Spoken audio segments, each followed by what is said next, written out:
Comment est née l'association défense des droits de l'homme Arche d'Alliance? C'est dans un contexte de violation massive des droits de l'homme à l'est du pays. Et en 1994, il y avait d'abord l'afflux de réfugiés rwandais qui sont arrivés ici dans le Kivu. Et nous avons vécu les conséquences de ce mouvement, puisque c'est un mouvement qui n'avait pas respecté le droit international humanitaire.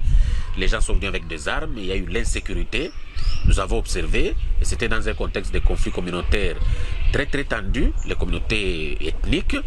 Et en 1997, un groupe de juristes, nous avons décidé de créer cette organisation de promotion des droits de l'homme pour apporter notre contribution à la lutte contre l'impunité de ces violations-là. Après l'afflux de réfugiés, il y a eu le déclenchement d'un cycle de guerre répété jusqu'à ce jour.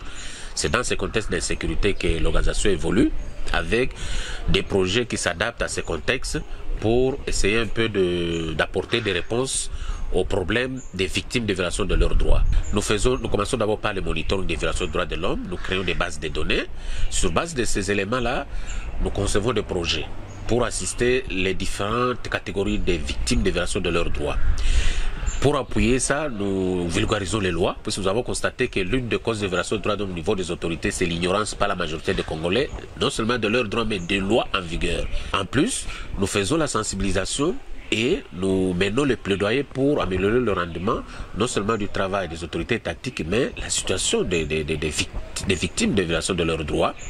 Et enfin, l'activité principale, c'est l'aide légale. C'est ça la finalité. Il y a les gens qui sont victimes de violation de leurs droits. Il faut les accompagner. Mais nous le faisons plus régulièrement avec les avocats. Nous avons appris aux Congolais de saisir la justice eux-mêmes. Le partenariat avec Agir Ensemble, pour moi, ça représente une valeur ajoutée à ce que moi, personnellement, et mon organisation ont déjà réalisé dans cette sous-région en faveur des victimes de violation de leurs droits. Agir Ensemble nous a accompagnés depuis longtemps. On échangeait le rapport sur la violation des droits de l'homme jusqu'à ce qu'il nous a sollicité avec d'autres organisations pour exécuter ce projet. On a bénéficié du renforcement de notre expérience dans l'exécution des projets. Et des deux, nous avons développé un volet très important de la protection des défenseurs des droits de l'homme. On travaille sur cette thématique avec d'autres partenaires internationaux, mais Agir Ensemble, ce projet nous a permis de mettre en place un réseau qui est permanent, et Arche d'Alliance est le leadership. Et nous avons des textes, tout ça, nous sommes organisés. Et on commence maintenant à former les jeunes défenseurs des droits de l'homme, puisqu'il n'y avait pas beaucoup de jeunes des droits de l'homme. Et ce projet nous a permis de former beaucoup de jeunes défenseurs des droits de l'homme pour renforcer notre mouvement dans la province du Sud Kivu et en particulier à Uvira et à Fizi, où il y a beaucoup d'ONG de pacification et de développement. Et de deux, nous avons mené le plaidoyer. C'est la première fois que nous avons mené le plaidoyer d'une façon professionnelle.